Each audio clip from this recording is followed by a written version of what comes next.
pero ngayon ay bigla mo kami iniwan. Masakit man sa amin na loob ang iyong biglang paglisan. Pero pupilit namin itong tatanggapin. Dahil ang pupuntahan mo rin ay ang bahay ng ating Ama na nasa langit.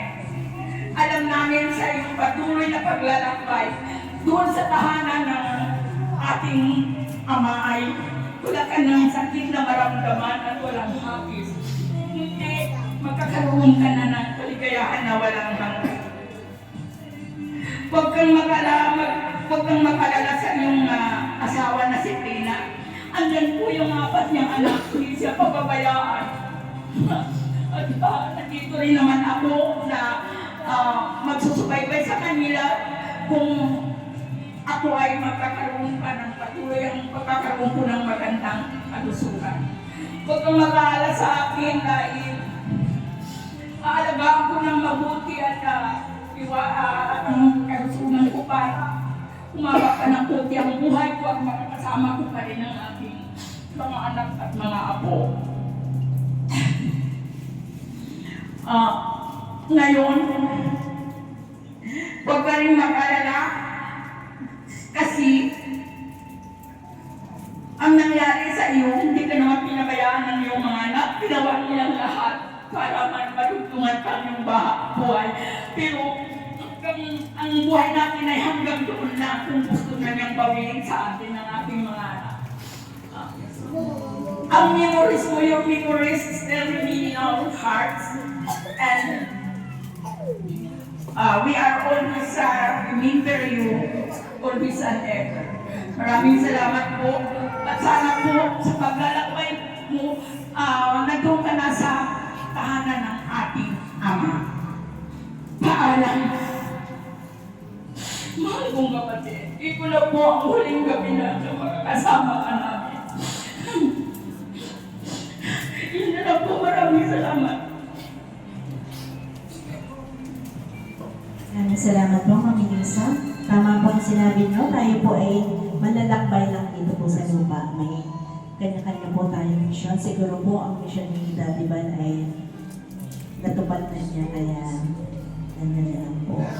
Ngayon naman, tawagin natin ang pangalan na anak ni Daddy Van, si Ma'am Jovelyn.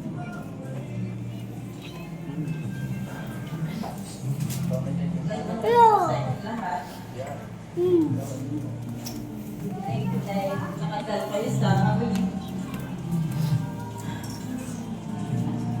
Parang ayoko.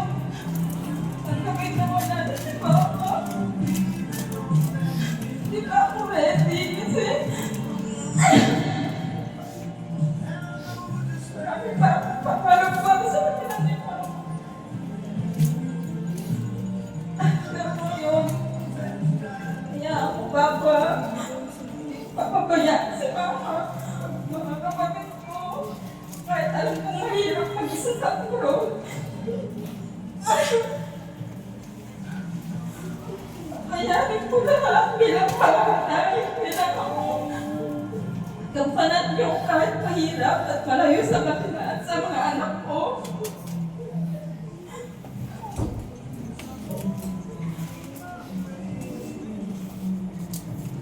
Pero yung sinabi ko, diba, lagi mo akong sinasabihan na kailan ako uuwi. Umuwi ka ako, pero nandiyan ka naman. Pero parang lagi may kulang pa. Hindi ko pa kasi kaya. Sa tagal ko kasi nawala sa akin. Munting panahon lang para makapilit ko ang mga kapatid ko, ako mo.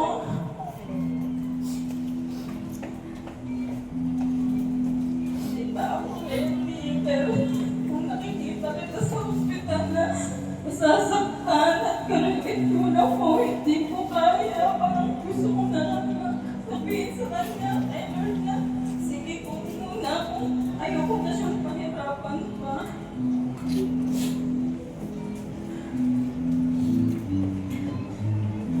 Pero yan,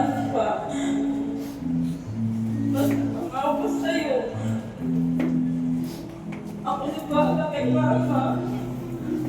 Dahil yun naman ang lagi mong binibilit sa akin na lagi ko namin si Mama kahit huwag ka na. Pero hindi ko naman gusto yun na pabayaan ka. Lahat ginawa naman namin. Lahat ibinibigay namin para sa'yo.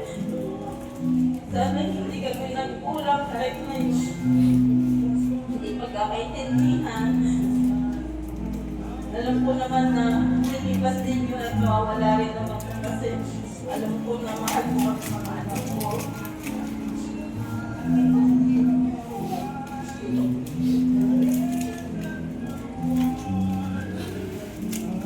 Maraming salamat ng Jovelyn. Ngayon naman, tawagin natin ang manulong po ni Daddy Bal, si Sir Nico.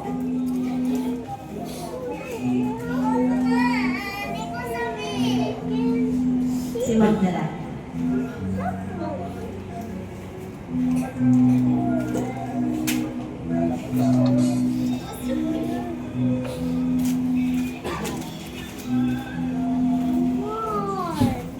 Maraming salamat po sa lahat na nagpunta sa gabi ni Papa. Last confinement yan, last November. Akala namin talaga that time. Wala, hindi naman po gusto si Papa. Kasi parang that time, hirap na din siya na balik. Sa ICU.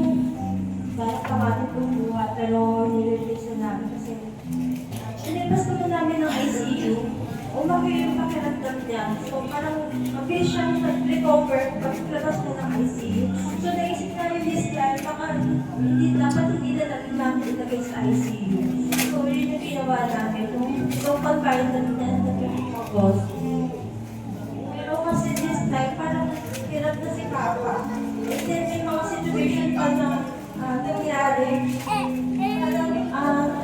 Parang makakal yung pag-administer ng gamot sa kanya, may mga situation kasi na hindi namin kaya mag-desisyonan agad. So, alam naman ni Papa na kahit sa Papa, nilalaban na talaga yung buhay niya. Gusto niya pang mabuhay. Kaso, hanggang doon na lang din talaga kami. Pero gusto namin habaan sa buhay niya, pero hindi na talaga kaya. More than 30 years nag-abroad siya, nakatapos kami lahat dahil doon. And this pandemic na siya umuwi. And then nag-retire. Para na din makasama niya kami, si Mama. At mabuti naman din nakita na yung mga apo niya. Nakasama na yung mga apo niya kahit ilang taon niya. Naipon na kami doon. So, Papa, magpahingahan na kasi alam namin yung hirap mo. Alam namin na bago na talaga pasok talaga. Sorry kasi ba, nagaganda yung kinaya namin para mag-sustain yung buhay mo. Alam mo din naman na hindi rin naman kahirap. At hindi naman kadali para sa amin nung naging desisyon namin. Pero sana, at least ka na umalis kasi kami na bahala kay Mama. Yun lang naman yung gusto ko yung lagi natin iintindihin si Mama kahit hindi ka na. Pero this time, syempre si Mama naging focus namin focus sa pamilya namin sa sarili. Mahal na mahal ka namin, Papa, kahit minsan sumpungin ka, tigas na ulo ko, hindi ka nakikinig sa amin. Pero syempre, iniisip na lang namin na gawin ako mag-cope up sa sakit mo, yung nalabas mo through ganin. Hindi namin kasi, hindi namin alam na nararamdaman mo kasi hindi ka naman kasi nagsasabi. Pero sana, kaya ka nang umalis. Kami na bahala kay Mama, huwag ka na mag-alala. Hindi mo namin mababayaran si Mama. No goodbyes pa. See you na lang. See you around. Thank you po.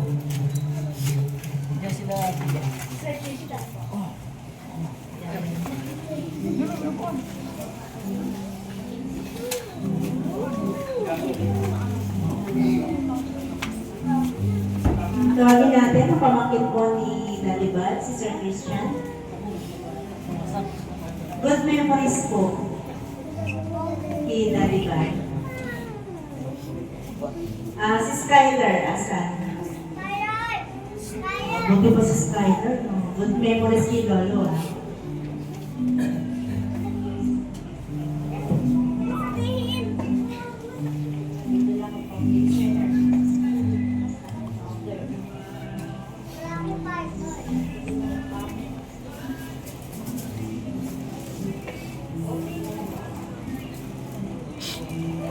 Daniel daw po.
Sorry po ma'am, pero sige po magaliman dito pang nasa bahay ako sa inyo. Sorry. Makikita niyo po ba yun?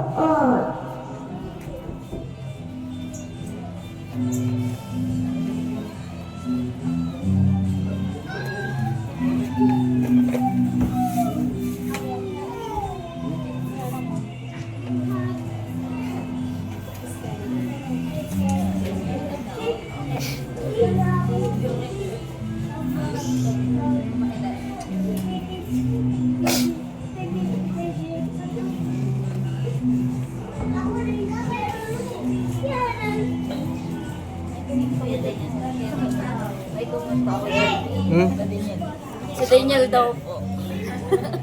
Hey! PR daw.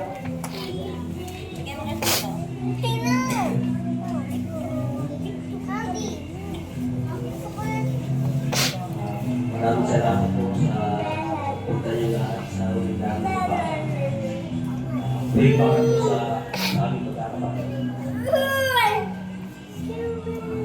Gusto ko lang pong humingihan yung sorry ko para sa lahat ng pagkukulang ko sa akin.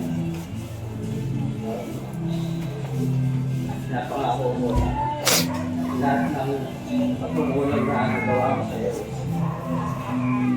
Gagawin ko yung dati kay Mama. Pinapangako ko na hindi namin papabayaan si Mama. Sana'y gabayan sa kami lahat dito sa mga nahibang pag-aaral sa mga kapatid-mga ako. Ilan po, salamat po sa inyo.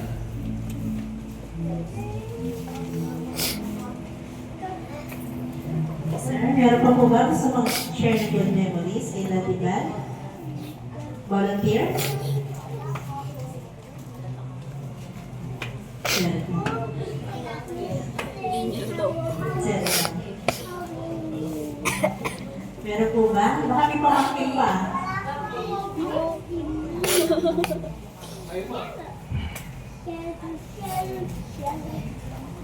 Si Papa daw po. Baka meron pa po. Ito ma'am.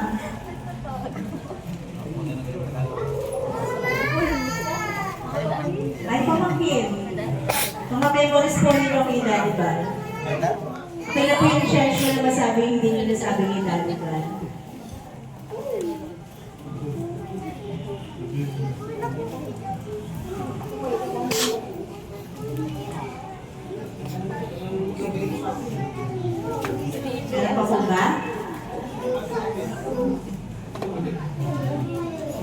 Salamat sa Lord sa buhay na pinagkaloob po kay... Meron pa? Si Sir? Tara, Sir.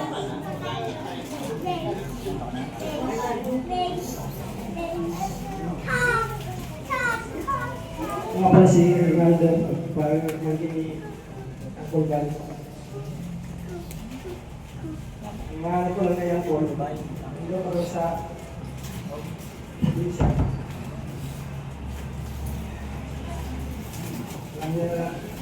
Alam ko mahal naman yung pamagin niya eh. Hindi namin sa mga tagal na kasama. Alam namin na mahal na kami.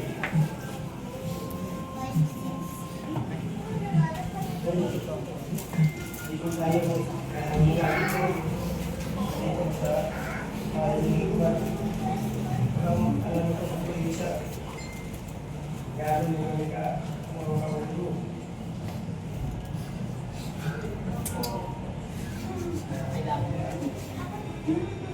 masakit sa amin kung pagkawala ko. Tao sa akin dahil para ako ito bago nagkatay.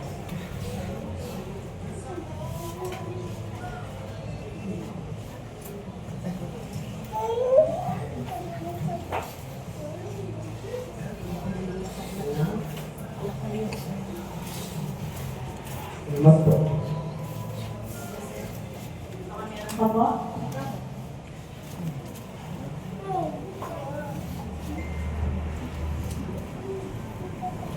Nandito makikita natin si Daddy Bal na mapagmahal sa kanyang mga pamangkin, sa kanyang mga apo. Hindi mag-iiyakan niya ng ganyan, kundi yan mabait sa kanyang mga apo. Ayan. Si Daddy Bal, yung tipo ng tatay na gagawin ng lahat, sasakripisyo lahat para sa kanyang pamilya. Maibigay lang yung magandang buhay sa kanyang pamilya. Ayan po. Salamat sa Lord sa buhay na pinagkaloob kay Daddy Bal, sa lahat ng natouch ng kanyang buhay, sa kanyang pong asawa, sa kanyang mga anak, mga manugang, mga apo, kapatid, mga bayaw, hipag, lahat ng pamangkin na nandito ngayon. Alam ko marami kayong gusto sabihin, pero mamaya igulong nyo na lang kay Daddy Bal. Ayan. Ngayon naman, daramo tayo sa pag-aalay ng bulaklak na. Sa mga gusto pong mag-alay ng bulaklak. At personal prayer po. Lapit lang po tayo, isa-isa kay Daddy Bal. Alay po tayo na. Ayan po. Sunod-sunod na lang po.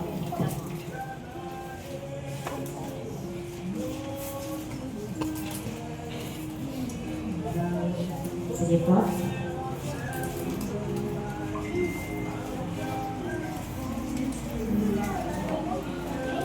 Lahat po ay pwede pong gawin ng personal prayer para kay Daddy Bal.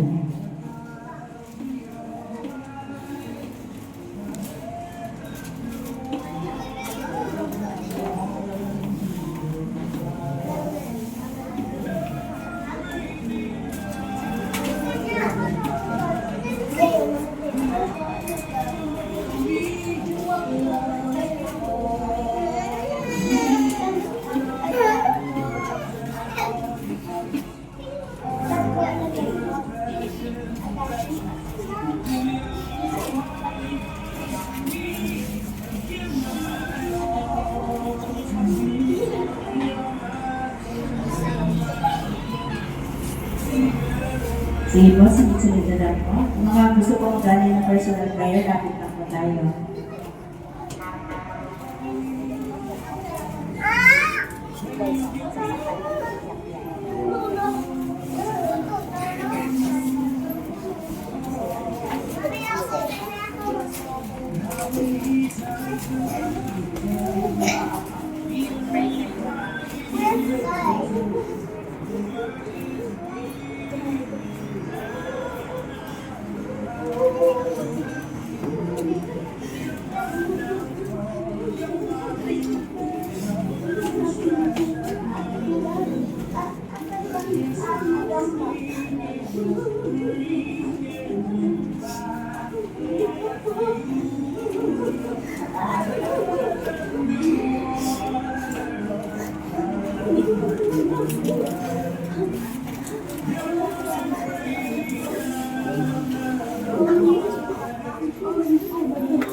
Meron po na gusto magaling ng personal trainer, dapat lang po tayo.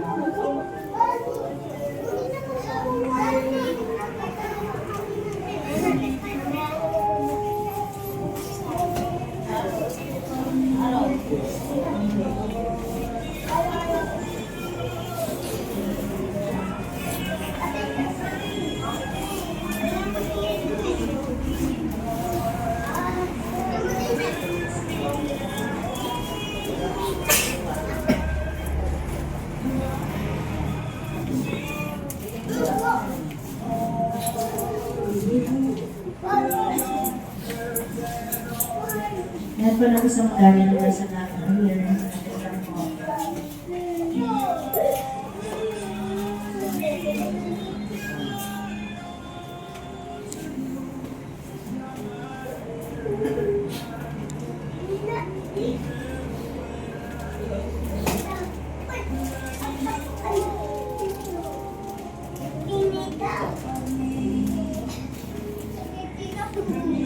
Bakit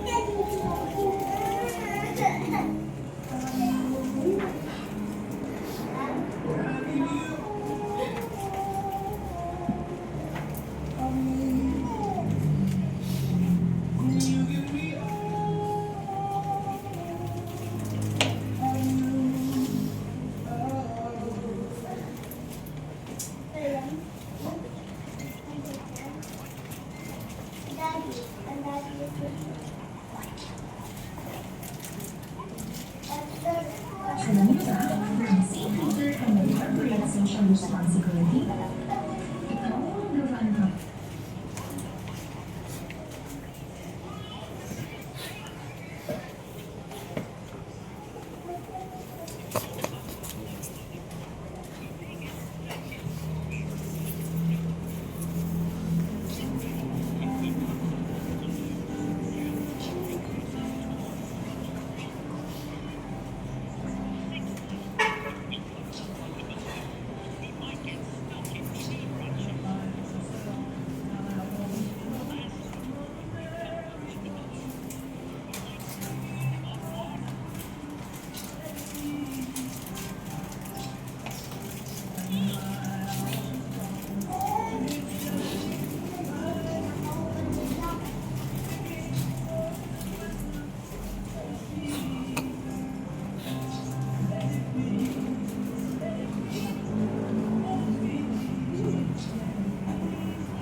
Ang buhay ng tao ay tulad ng damo, tulad ng bulaklak sa parang ito'y lumalago.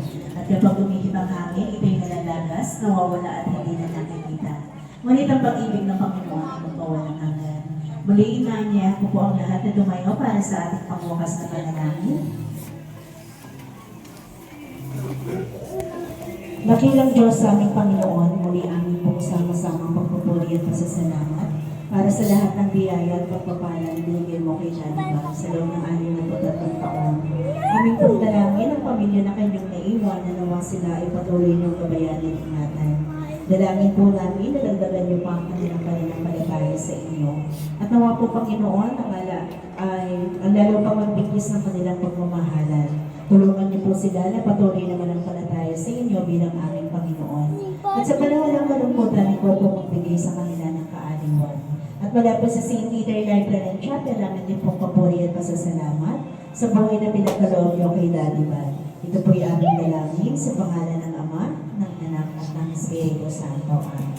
At mula po sa St. Peter Library and Chapel, namin din pong taus-pusong pakikiramay at panalangin para sa pamilyang Pama. Tayo po sama-sama sa paghahatid sa kanyang huling handungan. Bukas po, alas 9 po ng umaga ang alis. Tama mga.